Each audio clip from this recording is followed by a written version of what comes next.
कहते हैं कि हमारे सारे सवालों के जवाब धर्म ग्रंथों और पुराणों में होते हैं, और क्योंकि शायद जब इन्हें लिखा गया होगा तभी भविष्य में बनने वाली स्थितियों को भाप लिया गया होगा। नमस्कार, मैं हूं आपके साथ प्रभा शर्मा और आप देख रहे हैं समाचार प्लस झारखंड बिहार। और आज के इस बहुत ही खास कार्यक्रम में आप सभी का स्वागत है। तो आज हम धर्म की ग्रंथों की इसलिए बात कर रहे हैं क्योंकि जब इस भागती दौड़ती जिंदगी में हमें खुद को समझने की बारी आती है तो ये धर्म, अध्यात्म और हमारी सांस्कृतिक इतिहास ही शायद हमें खुद की पहचान के करीब लाता है। इन्हीं सब विषयों पर बातचीत करने के लिए एक बहुत ही खास मेहमान हमारे साथ आज हैं। युवा कथावाचक सपना महेश्वरी हमारे साथ स्टूडियो में जुड़ चुकी हैं। आपका बहुत बहुत स्वागत है सपना जी। और सबसे पहले तो बता दूं कि सपना महेश्वरी रामलला की जन्मभूमि अयोध्या से हैं और काफ़ी कम उम्र में ही अपनी ज्ञान की सरिता से लोगों के बीच धर्म और सद्भावना की लौ जला रही हैं। सबसे पहले आप ही से पूछूंगी सपना जी, क्योंकि हम लोग ये देखते हैं कि एक उम्र, एक पड़ाव के बाद लोग भगवान के पास जाने की सोचते हैं। इतनी कम उम्र में धर्म का ज्ञान या भगवान की जो एक समझ होती है वो कैसे आई? जी, जय श्री राम।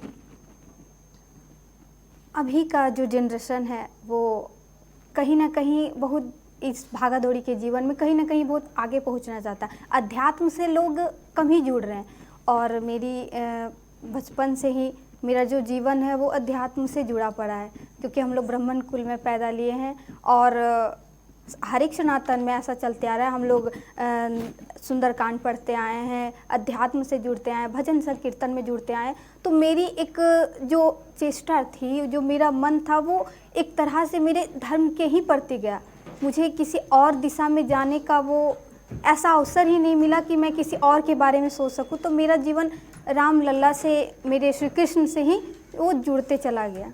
अच्छा, मतलब कह सकते हैं क्या कि आप राम की जन्मभूमि से इतनी करीब हैं तो भगवान से भी खुद को जोड़ लिया? लेकिन खुद को जोड़ना एक समझ तो एक बहुत बड़ी बात है खुद में कि इतनी कम उम्र में आपने ये चीज़ समझ ली, लेकिन लोगों तक ये चीज़ पहुंचाना, क्योंकि आप एक कथावाचक हैं, कई दिनों तक कथाएं चलती हैं, लोगों को आप भगवान के बारे में बताती हैं, वो कैसे सफ़र शुरू हो? जी, ये सफ़र देखिए, हम लोग 9 दिन की कथाएं करती हैं और राम कथाएं हो गई, भागवत कथाएं हो गई। तो हम लोग नए नए क्षेत्र में ये कथा प्रवचन इत्यादि करने के लिए धर्म को अध्यात्म को बांटने के लिए, ये जो समाज में जो अपना जो सांस्कृतिक है, जो मेरा भारत जो है वो धर्म के प्रति, कहते हैं ना, भारत को विश्व गुरु पहले कहा जाता था और अब भी लोग इसी में जुड़े हैं कि भारत को कैसे विश्व गुरु बनाया जाए।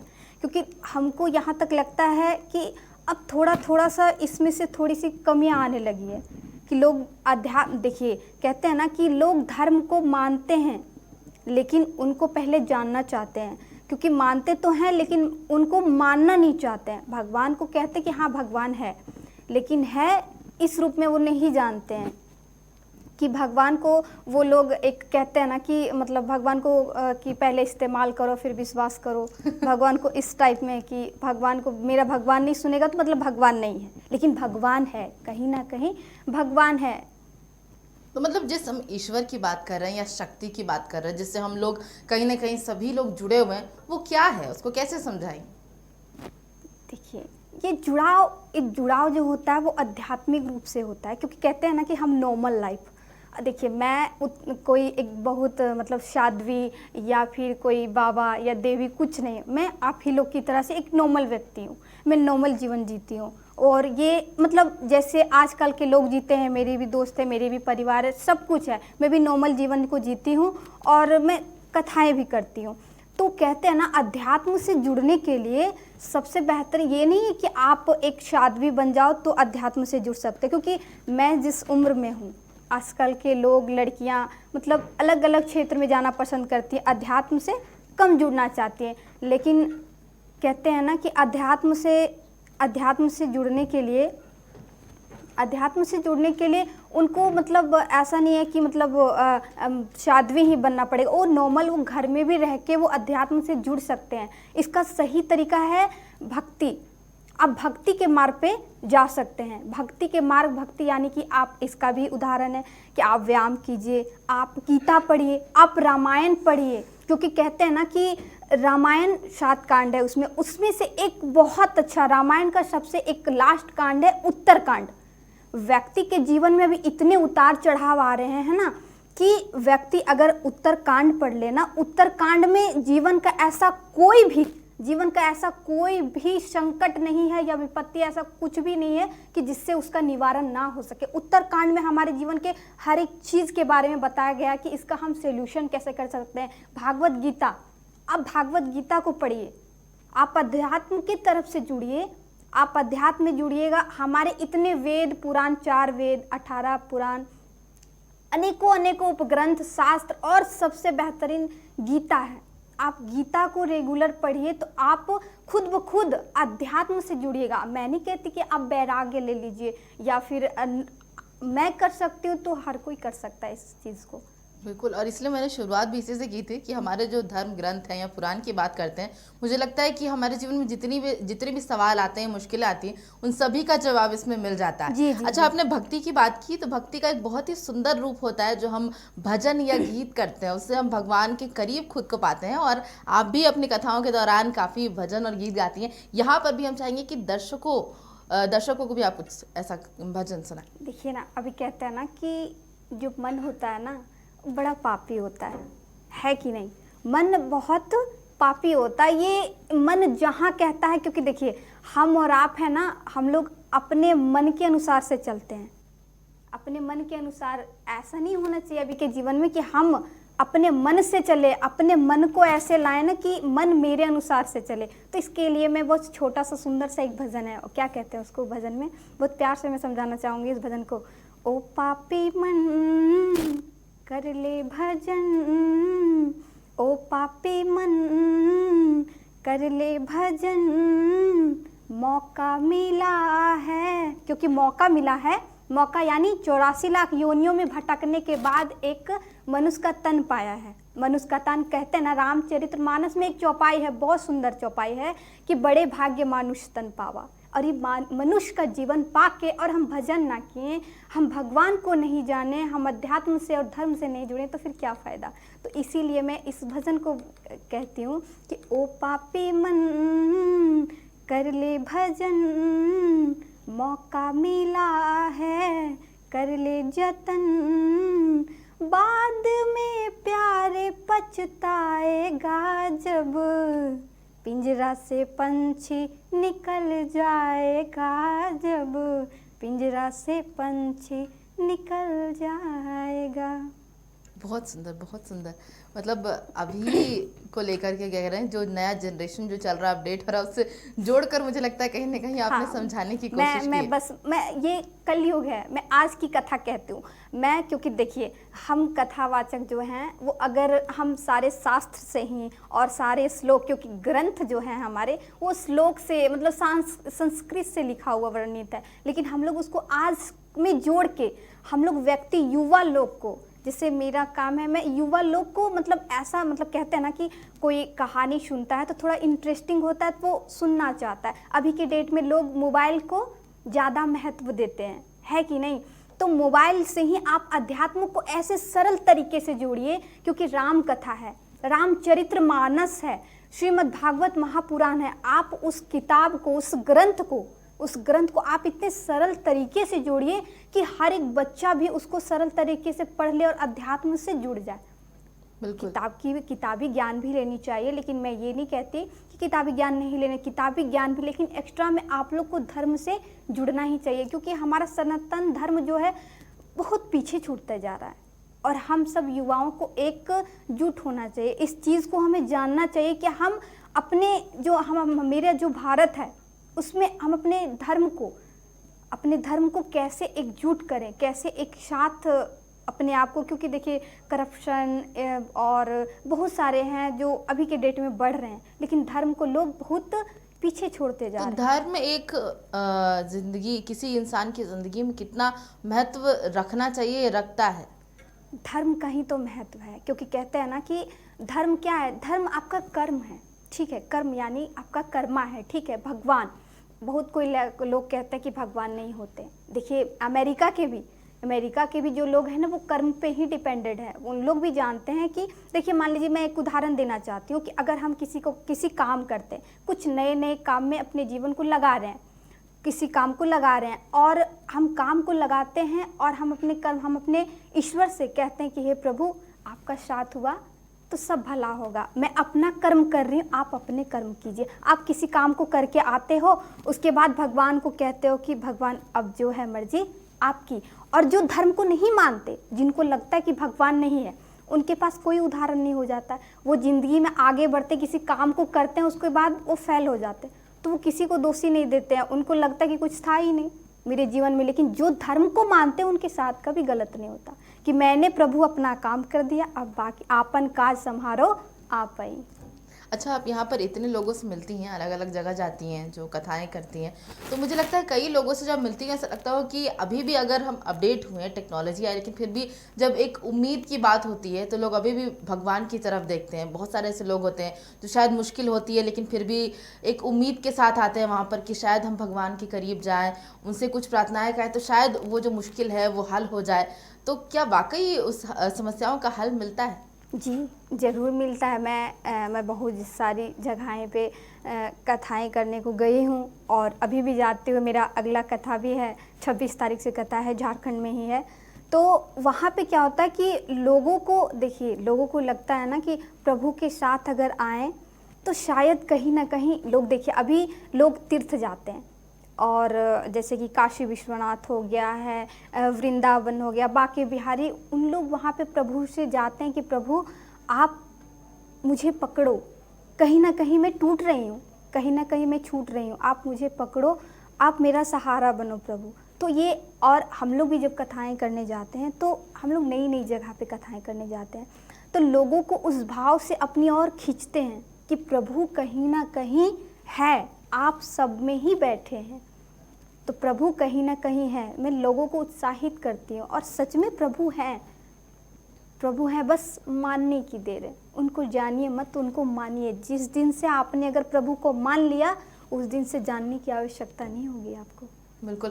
और मुझे लगता है कि बहुत बार, जैसे आपने शुरू में भी कहा था, कि हम शायद उसके बारे में उतनी जानकारी ही नहीं रखते हैं, इसके कारण लोग उसके बारे में उतना समझ नहीं पाते हैं। और जैसे कि आपने कहा कि जैसे रामायण हो गई या महाभारत हो गई, उसको कोई पूरा का पूरा रामायण शायद किसी ने नहीं पढ़ा होगा, संस्कृत में लिखी हुई है, महाभारत लिखी हुई है, लेकिन अगर उसको आसानी से समझाने की कोशिश, जो आप बोल रही हैं कि अगर सरल शब्दों में समझाया जाए तो शायद रामायण और महाभारत की जो चीज़ें हैं या जो गीता की हम बात करते हैं वो समझ में आ जाए। मैं कुछ उदाहरण वैसे सुनना चाहूँगी आपसे, जिस तरीके से आप लोगों को समझाती हैं। जैसे कि देखिए, रामायण और महाभारत और गीता जो है वो कहीं ना कहीं, वो जो ग्रंथ है वो सिर्फ ग्रंथ ही नहीं है, एक हमारा उत्तर पेपर है।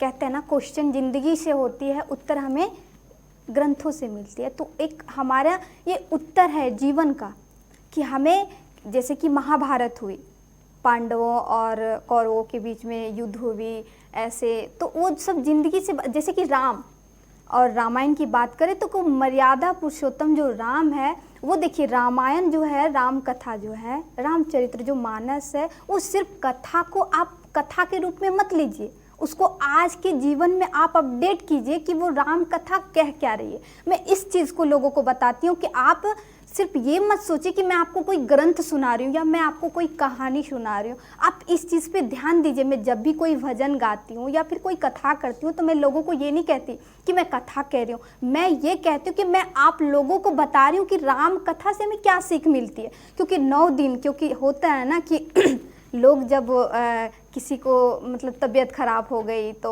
वो अपने स्पेशलिस्ट के पास जाता है, दवाई वगैरह लेता है, तो दवाई जब खाता है उसके बाद तुरंत असर तो नहीं करता ना, तो वो असर करना धीरे धीरे प्रारंभ करती है, धीरे धीरे प्रारंभ करती है। वैसे ही कथा है, राम कथा 9 दिन की चलती है, भागवत कथा 7 दिन की चलती है। तो मैं पहले दिन में उन्हें एक मतलब बताती हूँ कि क्या है, आपके परिवार के बीच में कैसी कैसी संबंधें, किस किस में त्रुटियां हैं, ये आपको राम कथा सिखलाती है। मर्यादा पुरुषोत्तम राम, मर्यादा पुरुषोत्तम राम से पहले वो राम थे, युवा राम थे।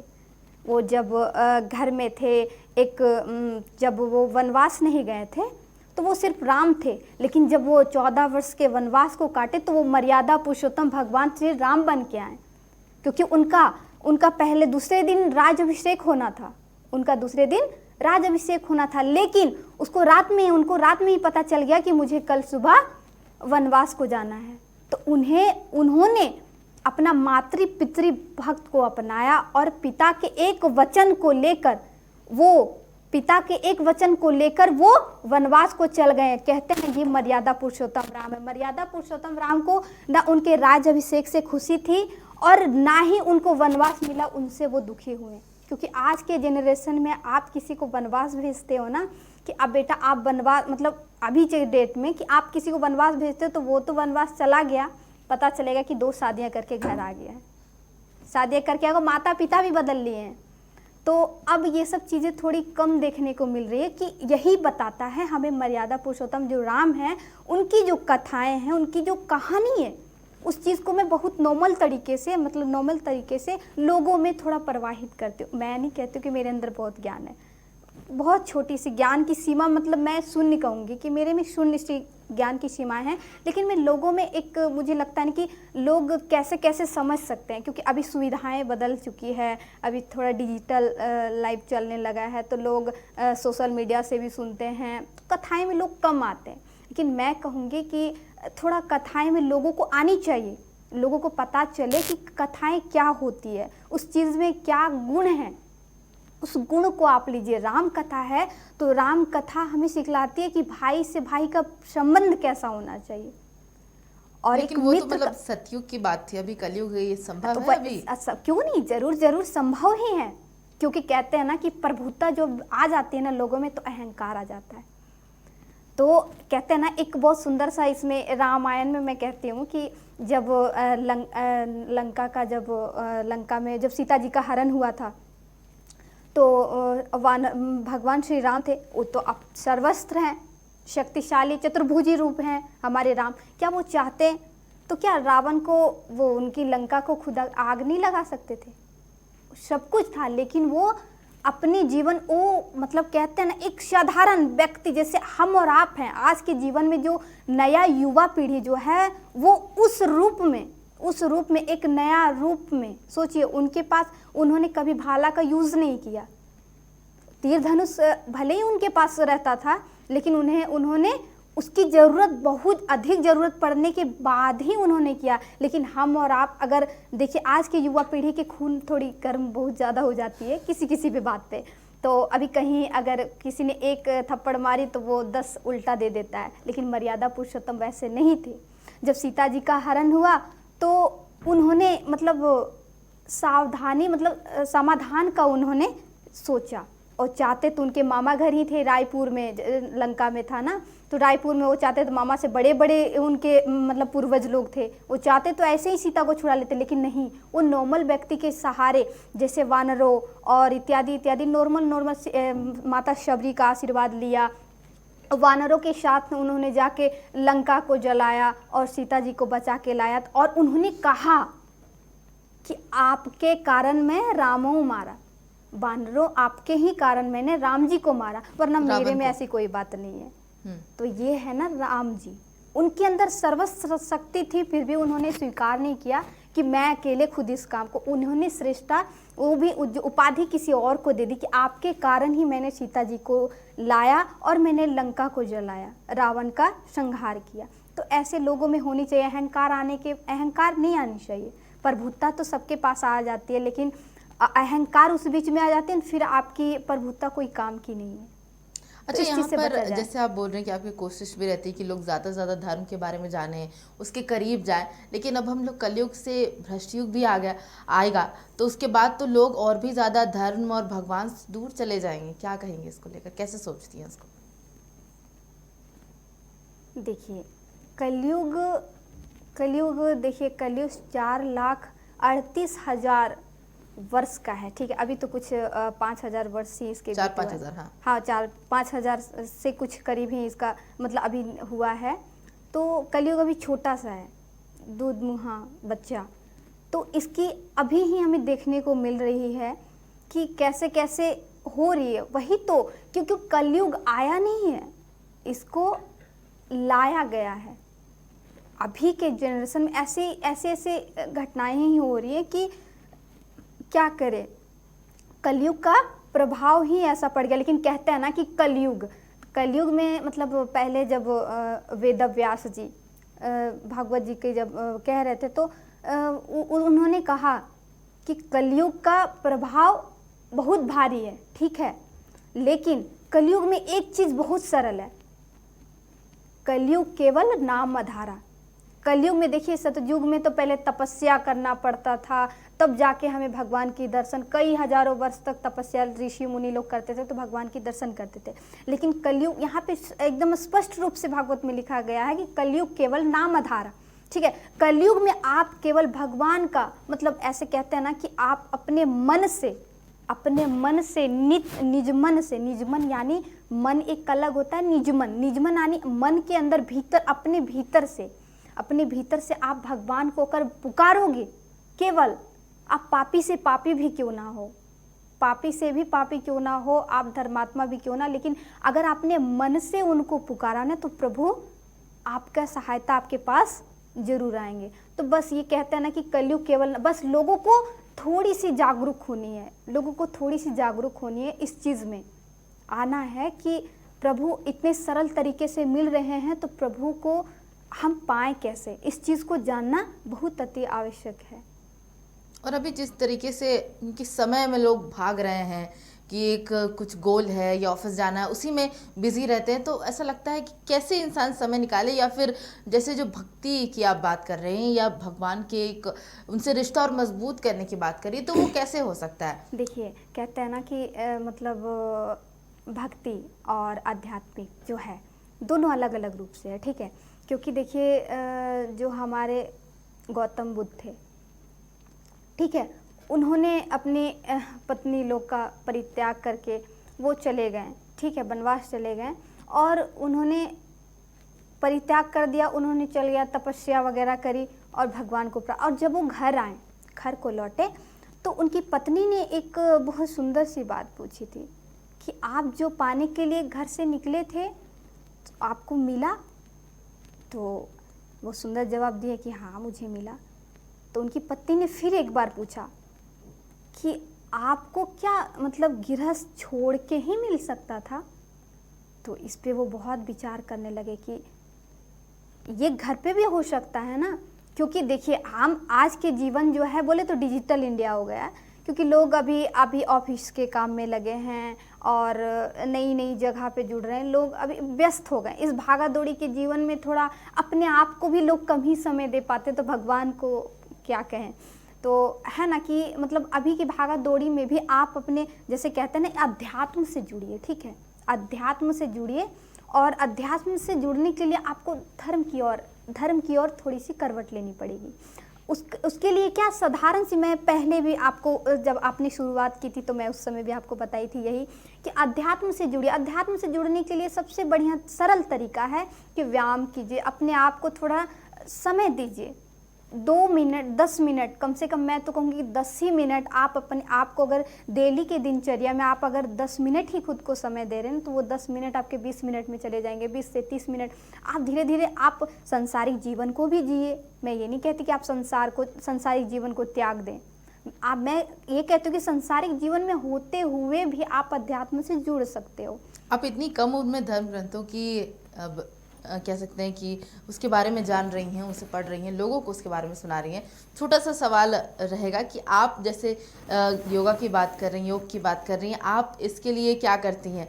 आपका भी दिन भर का क्या रहता है, मतलब शुरुआत, और जिस तरीके से कहते हैं ना, एक आपने कहा कि हम कोई यहाँ पर कोई साध्विक या साधु नहीं है, नहीं। काम आपकी तरह है, लेकिन हम शायद भगवान को थोड़ा ज़्यादा समझने की कोशिश कर रहे हैं।